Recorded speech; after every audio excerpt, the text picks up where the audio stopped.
Hello मेरे प्यारे साथियों, जय हिंद। मैं वीपी गुप्ता आप सभी का अपने यूट्यूब फैमिली मैथ्स गाइड में हार्दिक स्वागत करता हूं।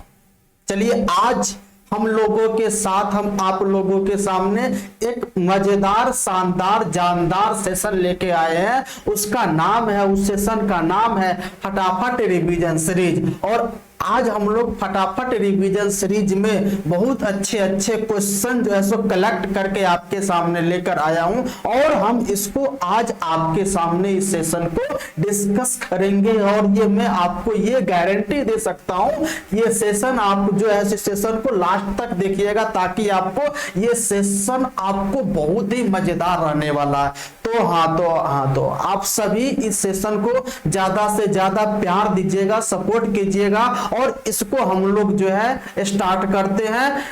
इस सेशन को स्टार्ट करने से पहले आप लोग इसको लाइक शेयर एंड सब्सक्राइब कर दीजिएगा और उसके बाद आप लोग नोटबुक और पेन लेके साथ में बैठ जाइएगा और इस सेशन को एंजॉय कीजिएगा और साथ ही साथ सीखने और सिखाने की प्रक्रिया को हम लोग आगे बढ़ाते हैं। और हम यहाँ पर ये देखते हैं कि आज के सेशन का सबसे पहला प्रश्न आपके सामने यहाँ पर जो है सो बोर्ड पे लेके आ रहा हूं। इसको आप लोग जो है सो ध्यान से पहले समझिएगा, इसकी बात की इस प्रश्न की गहराई को पहले समझने की कोशिश कीजिएगा और इस क्वेश्चन को फील कीजिएगा, उसके बाद इसका आप लोग आंसर देने की कोशिश कीजिएगा। चलिए आज के लिए पहला प्रश्न आपके स्क्रीन पे सामने आपके नजर आ गए और यह आपका जो प्रश्न है बहुत ही मजेदार प्रश्न है। इसको आप लोग जो है पढ़िए और इसको समझने की कोशिश कीजिए और फिर इसका आंसर देने की कोशिश कीजिए। चलिए हमारे साथ इसको जो है सो डिस्कस करते हैं आप लोगों के सामने। सबसे पहला प्रश्न आपके यहाँ पर स्क्रीन पे दिख रहा है और इसको पढ़ते हैं। तो इसमें यह कहा है कि रेमू एक धनराशि का 10% सुषमा को देती।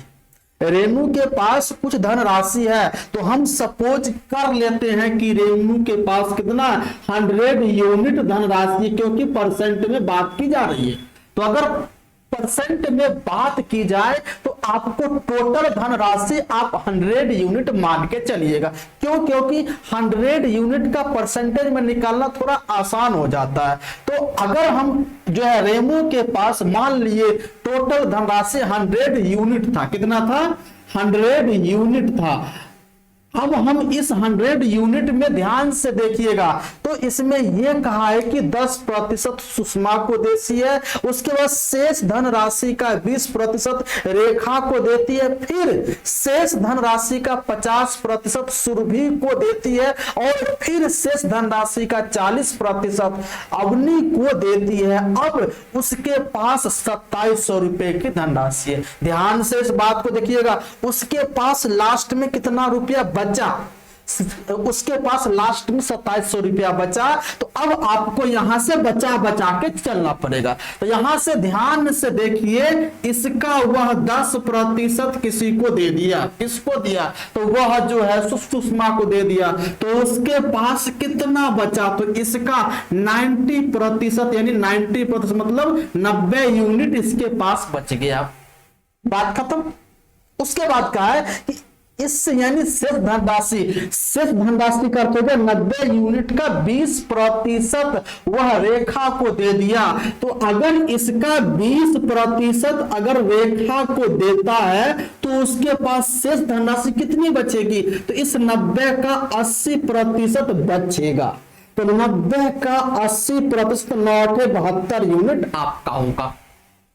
बात खत्म। अच्छा, उसके पास अभी 72 यूनिट धनराशि है। उसके बाद कहा क्या है, कहा कि फिर शेष धनराशि का 50%, अब इसका 50% फिर वह जो है सो किसको दे देता है, तो यहां पर कह रहा है कि सुरभि को दे देता है। तो अगर इसका 50% दे देता है तो इसके पास मुझे बताओ 50% बचेगा कि नहीं बचेगा, तो आप कहोगे यस सर 50% बचा हुआ किसका, 72 का। तो 72 का 50% यानी 36 यूनिट अभी उसके पास बची हुई है।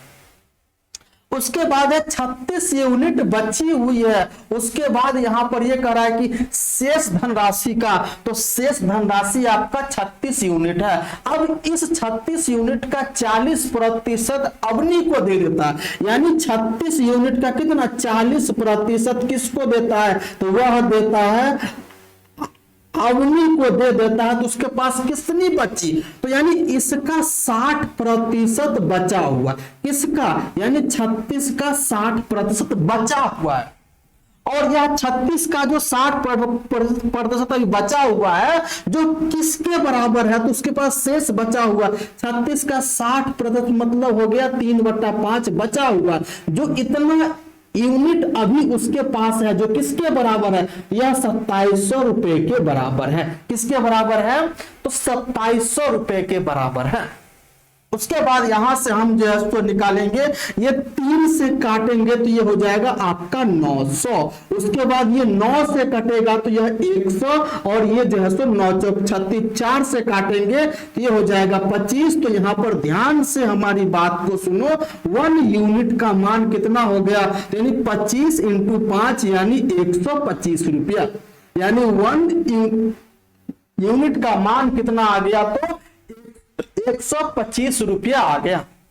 यहां पर यह कह रहा है कि अवनी को कितनी धनराशि दी गई, ध्यान से आप देखिएगा, यानी 36 का 40% किसको दिया गया, तो अवनी को दिया गया। तो अब हमारे पास है 36 का 40% मतलब हो गया 2/5 किसको दिया गया, इतना यूनिट अवनी को दिया गया, जबकि हमारा 1 यूनिट का मान है 125। तो यानी आपका 36 × 2/5 और 1 यूनिट का मान है 125 रुपया। यह जो राशि है यह जो है सो अवनी को दिया गया। तो यहां पर इसको सॉल्व करेंगे तो ये कितना हो जाएगा, 25 तो ये कटेगा आपका हो जाएगा, हाँ तो ये 5 से कटेगा हो गया 25। तो उसके बाद ध्यान से आप देखिए 36 × 25 दूना 50 आपका रुपया, यहाँ कितना आ जाएगा, तो यह आपका 1800 रुपया, यानी उसके पास जो धनराशि थी उसका 1800 रुपया जो है सो अवनी को दिया गया, जो ऑप्शन नंबर सी में हमारा क्या आंसर ऑप्शन दे रखा है। तो हमारी बात को समझ में आ गई। तो इसको हमने क्या किया, हमने बचा बचा के जो है लास्ट में 2700 रुपया बचा था, तो हमने यहां से बचा के ले गया, हमें रुपीज में जो वैल्यू दे रखा था उसके अनुसार क्वेश्चन को सॉल्व करने की कोशिश करेंगे। आगे बात समझ में किसी को दिक्कत, कोई डाउट नहीं रहने वाला। चलिए नेक्स्ट नंबर क्वेश्चन, बहुत ही मजेदार कंसेप्ट के साथ है क्वेश्चन, बहुत ही अच्छा प्रश्न है, इसको आप लोग सॉल्व करने की कोशिश कीजिए और इसका हमें आंसर बताइए कितना आंसर बनेगा। ये इसको आप लोग जल्दी से सॉल्व करके इसका आंसर बताइएगा क्या रहने वाला है। ध्यान से इस क्वेश्चन को पढ़िए, इसकी गहराई को समझिए और फिर आंसर देने की कोशिश कीजिए। हमारी बात आप तक पहुंच रही होगी अच्छे से। चलिए इसको हम लोग सॉल्व करने की कोशिश करते हैं। सॉल्व करने से पहले एक चीज बता देना चाहता हूं कि मुश्किलों से भाग जाना आसान होता है। हमने बोला मुश्किलों से भाग जाना आसान होता है, हर पहलू जिंदगी का इम्तिहान होता है। मुश्किलों से भाग जाना आसान होता है, हर पहलू जिंदगी का इम्तिहान होता है। डरने वाले को मिलता नहीं कुछ जिंदगी में, डरने वाले को मिलता नहीं कुछ जिंदगी में, लड़ने वाले को के कदमों में सारा जहान।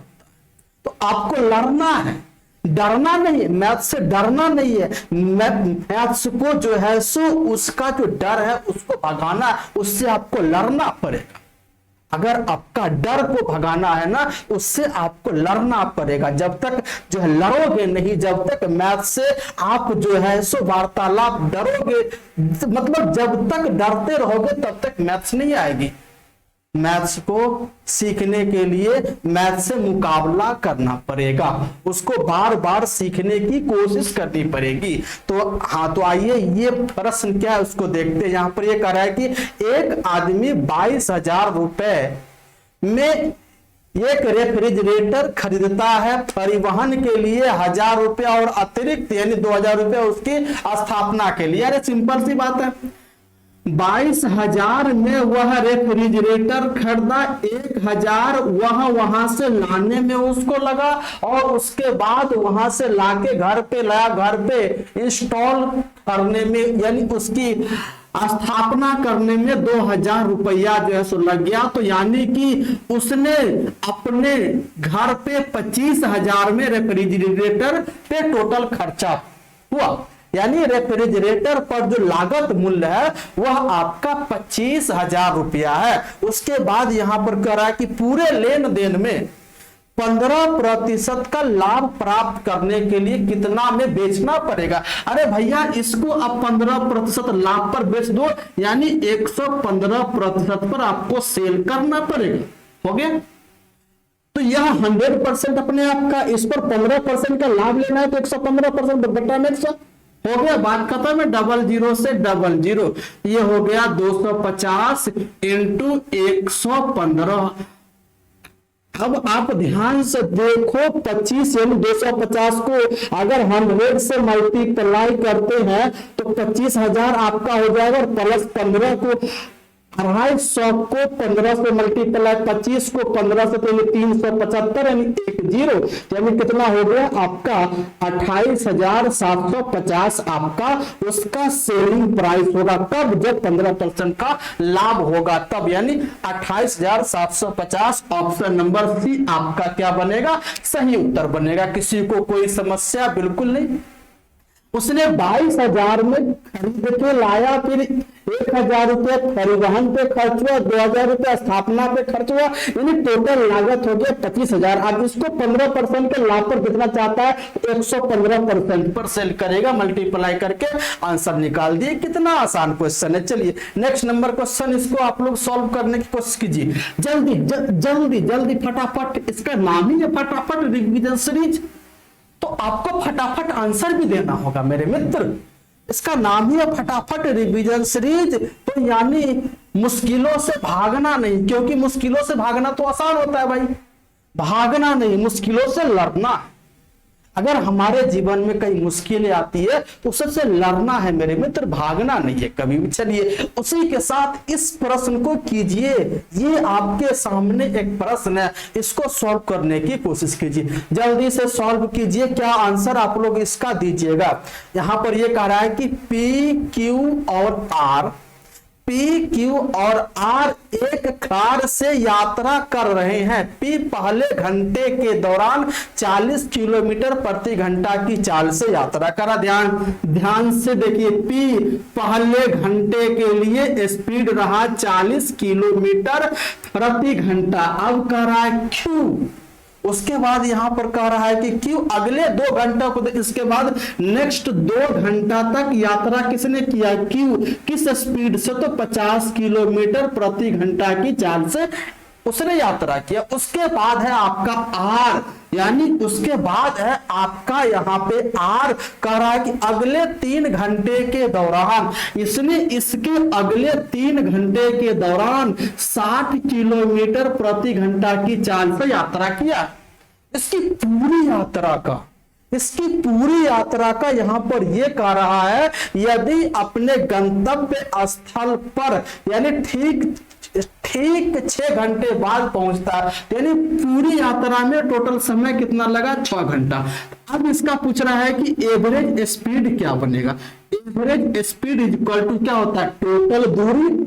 टोटल दूरी बट्टा टोटल समय। तो हमारे पास टोटल समय कितना है? तो आप कहोगे 6 आवर। टोटल दूरी कितना है? तो दूरी इज इक्वल टू स्पीड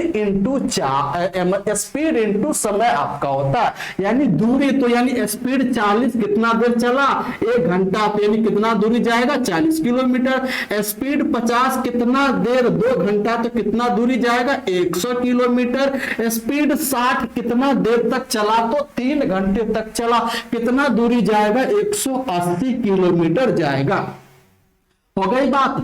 अगर मैं सबको जोड़ दूं तो यह बन गया 320 और ये बट्टा में 6, अगर इसको काटेंगे तो ये बनेगा 160 बट्टा 3। इसमें भाग अगर देंगे तो 5 या 15, 5 3 3 तिया 9.3 3 यानी 53.33 किलोमीटर प्रति घंटा उसकी एवरेज स्पीड यानी उसकी माध्य चाल, उसकी औसत चाल रहने वाली है। बताओ कितनी आसानी से क्वेश्चन सॉल्व हो गया। किसी को डाउट, कोई समस्या, कोई दिक्कत नहीं। चलिए ये क्वेश्चन आप लोग सॉल्व करने की कोशिश कीजिए, बहुत अच्छा प्रश्न है। जल्दी इसका मुझे आंसर बताने की कोशिश कीजिए कि इस सवाल का क्या आंसर रहने वाला है। जल्दी से बताइएगा, फटाफट बताइएगा कि क्या आंसर रहने वाला है। अगर मैं आपको बता दूं कि ये जो मैं बता रहा हूं इसका पीडीएफ, अगर इसका पीडीएफ अगर आप लोगों को चाहिए पीडीएफ, तो यानी इस वीडियो के डिस्क्रिप्शन में टेलीग्राम चैनल का लिंक दे रखा है। किसका? टेलीग्राम चैनल का लिंक दे रखा है। उसका नाम क्या है? तो यानी मैथ्स गढ़, यानी टेलीग्राम चैनल का नाम है मैथ्स गढ़ ऑफिशियल के नाम से टेलीग्राम चैनल है। और इस पर आप जाइए और यहां पर आपको इस क्लास का पीडीएफ मिल जाएगी। यहां पर अगर आप जाओगे ना, मैथ्स गढ़ ऑफिशियल टेलीग्राम चैनल है, इस पर आपको इस क्लास का पीडीएफ मिल जाएगी। आपको अदर तो यहां पर अलग कहीं जाने की आवश्यकता नहीं है। इसमें आपका जो जो क्लासेस होगी उन सारी क्लासेस का पीडीएफ आपको टेलीग्राम चैनल मैथ्स गढ़ ऑफिशियल पे आपको मिल जाएगी। यहाँ पे जाके आपको ढूंढ जो है सो लीजिएगा। इतना तो आप लोगों को पता ही है कि इसका पीडीएफ आपको मिलता ही है। आइए तो यहाँ पर ये कह रहा है क्या, इस सवाल को पढ़ने की कोशिश कीजिए, इसका आंसर देने की कोशिश कीजिए। जल्दी से पढ़िए और इसका आंसर दीजिए। जल्दी बताइएगा इसका क्या होगा। इसमें कहा है कि ए, बी और सी व्यापार में साझेदार है। ए, बी और सी व्यापार में साझेदार है जिसकी कुल पूंजी 33,000 है। यानी तीनों मिलके, ए, बी और सी तीनों मिलके टोटल पूंजी उस व्यापार में 33,000 रुपया लगाया। हो गया, बात खत्म। उन्हें वर्ष के अंत में 15,000 रुपया का लाभ हुआ। ये उन्हें जो है साल के अंत में यानी 15,000 रुपया का लाभ हुआ, जिसे उनकी पूंजी के अनुपात में विभाजित किया गया। कि मतलब ए, बी, सी ने जितना जितना पूंजी लगा रखा था, जिस रेशियो में पूंजी लगा रखा था, उसी रेशियो में उस 15,000 रुपया लाभ मिला, उसका बंटवारा किया गया। तो ध्यान से अगर देखा जाए तो उसका जो प्रॉफिट हुआ उसको किस में बंटवारा किया गया। तो उसके बाद यहां पर ये कहा है कि तो उसके बाद यहां पर ये कहा है, एक मिनट, तो उसके बाद यहां पर यह कहा है कि लाभ, तो यहां पर यह कहा लाभ में से तो हिस्से के तौर पर ए को 4500 रुपया हो रहा है प्राप्त, ए को 4500 रुपया, बी को 5500 रुपया प्राप्त हो रहा है। और अगर ध्यान से देखें तो टोटल लाभ कितना है? टोटल लाभ है 15,000 रुपया। उसमें से ए को 45, बी को 55, दोनों को जोड़ोगे 10,000, तो सी को कितना मिलेगा? तो बोलोगे 5,000। तो ये लाभ का बंटवारा उसके पूंजी के अनुपात में किया गया। इसका जो अनुपात होगा, तो इसका अनुपात कितना कितना होगा? ये 500 से कटेगा, 500 से काटेंगे तो ये हो जाएगा जैसे 9, 500 से काटेंगे तो ये हो जाएगा 11, 500 से काटेंगे तो ये 10 हो जाएगा। तो ये जो रेशियो है यह उसके इन्वेस्टमेंट का रेशियो निकल गया है। क्यों? क्योंकि कहा है इसमें, यह कहा है कि इस लाभ को उसकी पूंजी के अनुपात में बांटा गया है। तो तो उस प्रकार से टोटल कितना हो गया? तो टोटल आपका हो गया सर 30 यूनिट। कितना हो गया? 30 यूनिट। और यह 30 यूनिट क्या है? तो टोटल इन्वेस्टमेंट है, टोटल सम है, टोटल पूंजी है। तो टोटल पूंजी कितना है, तो आप कहोगे सर 33,000 है, तो 1 यूनिट का मान कितना हो जाएगा, तो आप बोलोगे सर 1100 रुपया बनेगा।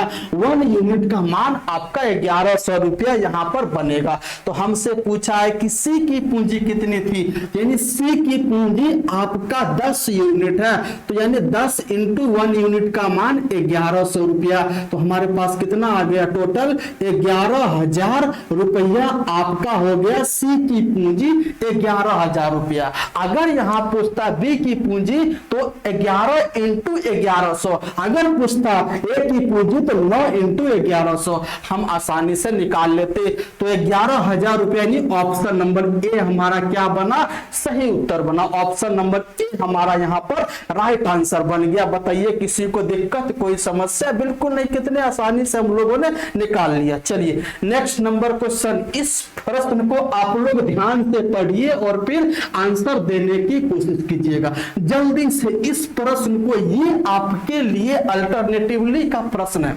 यानी एक एक दिन छोड़कर कार्य करने वाला प्रश्न है। ध्यान से इसको पढ़िए फिर आंसर दीजिए और उसके बाद हमारे साथ मिलकर सीखने की कोशिश कीजिए। हमारे साथ आप लोगों को भी सीखना है और हमें सिखाना है, हम दोनों को आपस में सीख। तो यहाँ पर यह है कि सीखने और सिखाने की प्रक्रिया को बरकरार रखना है। आइए आइए, तो यहाँ पर यह कहा है, एक पिता एक कार्य को 8 दिन में पूरा कर सकता, यानी कोई फादर और उसका फिर एक पुत्र। अगर भाई पिता है तो कोई पुत्र होगा या पुत्री होगी, लेकिन पुत्र की बात हो रही, तो किसी कार्य को 8 दिन में पूरा कर सकता है, ये लिया समय, लेकिन पुत्र उसी कार्य को 7 दिन में पूरा कर दिया। ध्यान से पढ़िए, जबकि पुत्र उसी कार्य को 7 दिन में पूरा कर सकता। बात खत्म। तो यहां से अगर मैं इफिशियंसी की बात करूं, यहां हो जाएगा 7 और यहां हो जाएगा 8। अगर मैं टोटल वर्क की बात करूं तो 7 8 56 या 8 7 56, यानी टोटल वर्क आपका हो गया 56 यूनिट। टोटल वर्क कितना हो गया, 56 यूनिट आपका हो गया। अब की बार यहां से ध्यान से पढ़िएगा, यहां से लाइन चेंज, यानी यहां से जो लाइन है यही आपका गेम चेंजर लाइन। इसी लाइन को पकड़ना है और समझना है, फिर इसका आंसर देना। यहां पर यह कह रहा है कि यदि वे एक दिन छोड़कर कार्य करते हैं, मतलब अगर पहला दिन अगर पिता कार्य करता है, दूसरा दिन पुत्र कार्य करता। भाई ऐसा क्यों? क्योंकि पिता पुत्र में आपस में बन नहीं रहा होगा, इसीलिए। अरे ऐसा कुछ नहीं है। हाँ, तो अगर पहला दिन ये पिता कार्य करता है तो दूसरा दिन केवल पुत्र कार्य करेगा, फिर तीसरा दिन केवल पिता कार्य करेगा, फिर चौथा दिन केवल पुत्र कार्य करेगा। इस प्रकार से कार्य हो रहा है।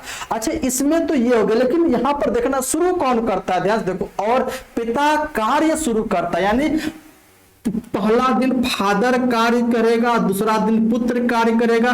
तो पहला दिन फादर यानी 7 यूनिट कार्य करेगा, पुत्र दूसरा दिन 8 यूनिट कार्य करेगा, फिर फादर तीसरा दिन 7 यूनिट और पुत्र आपका जो है सो 8 यूनिट। देख रहे हैं प्रत्येक 2 दिन में कितना यूनिट कार्य, तो यानी 15 यूनिट कार्य इसी प्रकार से कार्य हो रहा है। तो यानी 15 यूनिट कार्य, ध्यान से आप देखिए, 15 यूनिट कार्य कितने दिन में हो रहा है, तो आप कहोगे सर 2 दिन में हो रहा है। आपको जाना है 56 तक, तो 15 में कितना से मल्टीप्लाई करें, 4 से, तो 15 चौका 60 हो जाता है मेरे मित्र।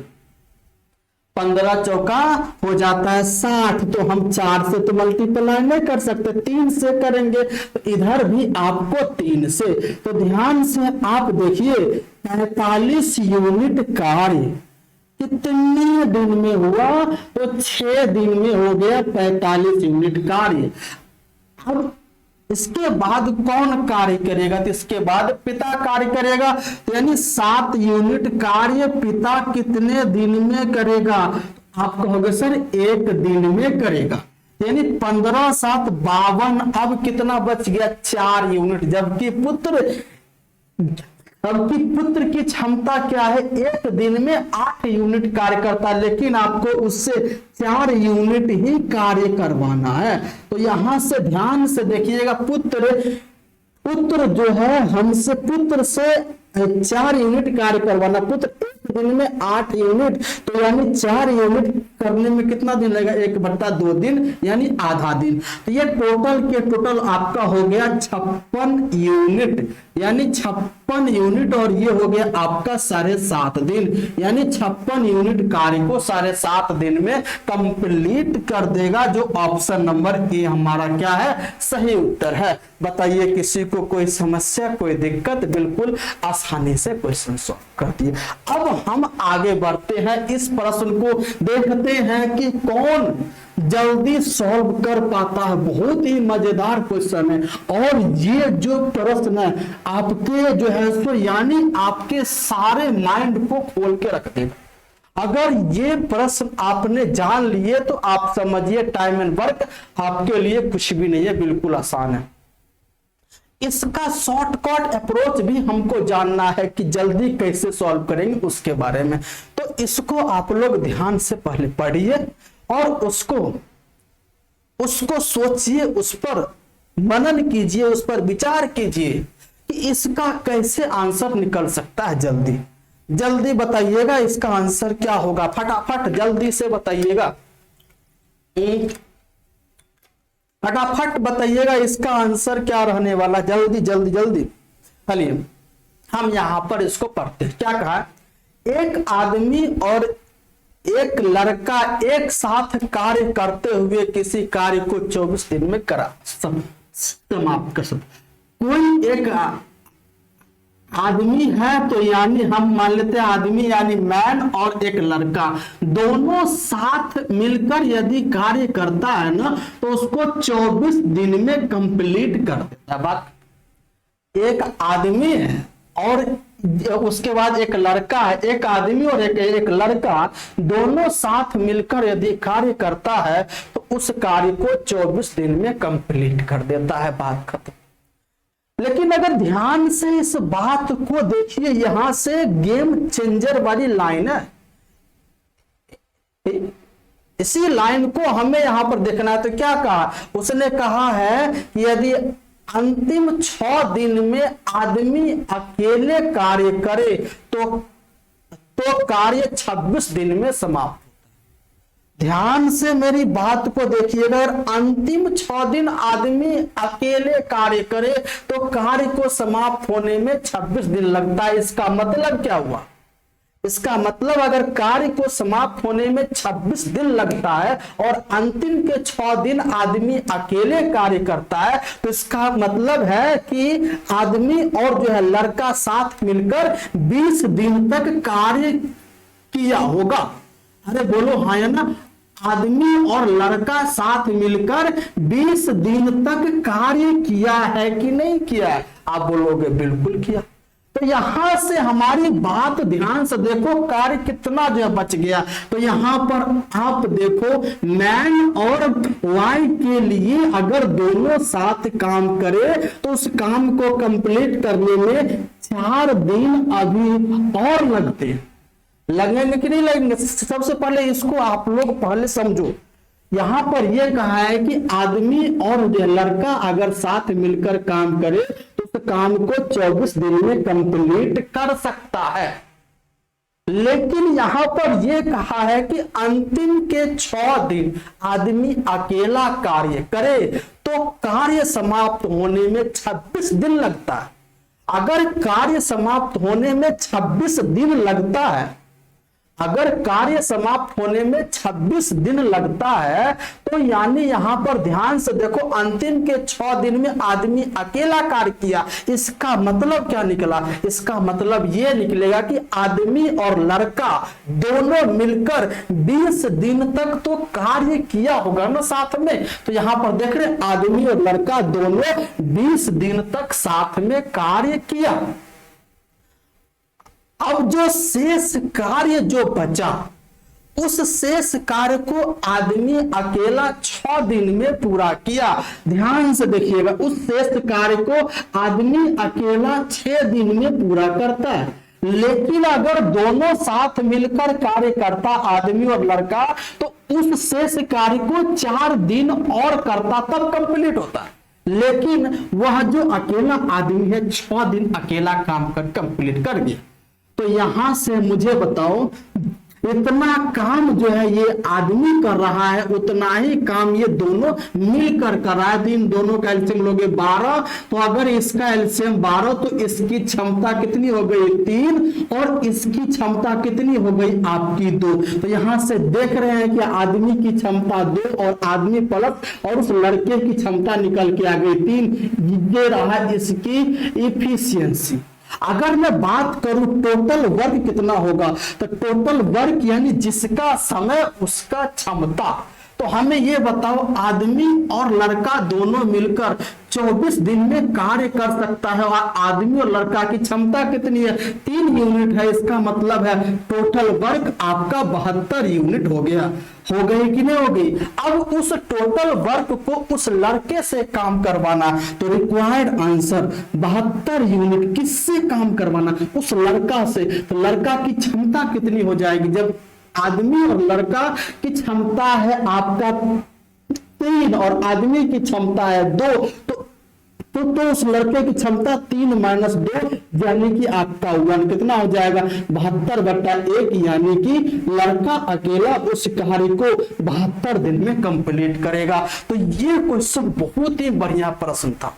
ये जो प्रश्न था और इसका ऑप्शन नंबर ए बहुत ही बढ़िया प्रश्न था। ये इसका कंसेप्ट को जानने के जो है सो ये आपका था। अगर आपके ये प्रश्न को अगर आपने अच्छे से समझ लिया है ना, तो मुझे नहीं लगता कि आपको टाइम एंड वर्क में किसी प्रश्न में कोई दिक्कत हो। ये समझना है, इस समझदारी हमको जो है सो डेवलप करना। किसी प्रकार से अगर क्षमता जो है निकल गई तो समय तो निकल ही जाएगा ना मेरे मित्र। आ रही बात? आ गई। तो यहां तक हमने इस बात को समझ लिए। हमने इसकी जो है क्षमता होता क्या, इकाई समय में किया गया कार्य होता है ना। अगर हमारे पास समय दे दे और इसका वर्क जो है कांस्टेंट हो जाए तो क्षमता रिवर्स इसका आपका हो जाता है।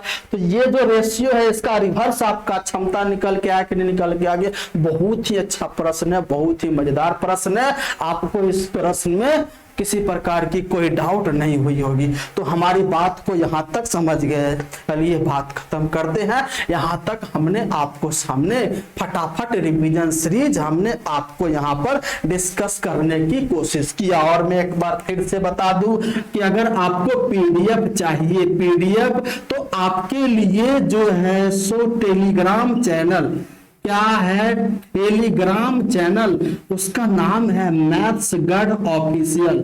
यानी उसका जो है सो नाम क्या है, मैथ्स गढ़ ऑफिशियल। यानी वीडियो के डिस्क्रिप्शन में उस चैनल का लिंक है, वहां पे ज्वाइन कर लीजिएगा। वहां पे आपको इस क्लास की पीडीएफ मिल जाएगी। तो हमें ये बताइएगा कि आज का क्लास आपको कैसा लगा। बात समझ में आ गई, बात की गहराई को समझ पाए। अगर आज का क्लास मुझे लगता है कि आपके लिए सबसे अच्छा जो रहा होगा, किसी प्रकार की कोई दिक्कत नहीं हुई होगी आज की क्लास में। तो चलिए आप लोग भर भर के इस क्लास के नीचे मतलब कमेंट कीजिएगा, कि यानी कमेंट कीजिएगा ये क्लास आपको कैसा लगा, इससे कितना बेनिफिट मिला, ये आप अंतिम में कमेंट जरूर कीजिएगा। उसके बाद हम लोग एक नई जोश, नए उमंग जो है सो और एक नई उत्साह के साथ मिलते हैं नेक्स्ट क्लास में। तब तक के लिए जय हिंद, जय भारत।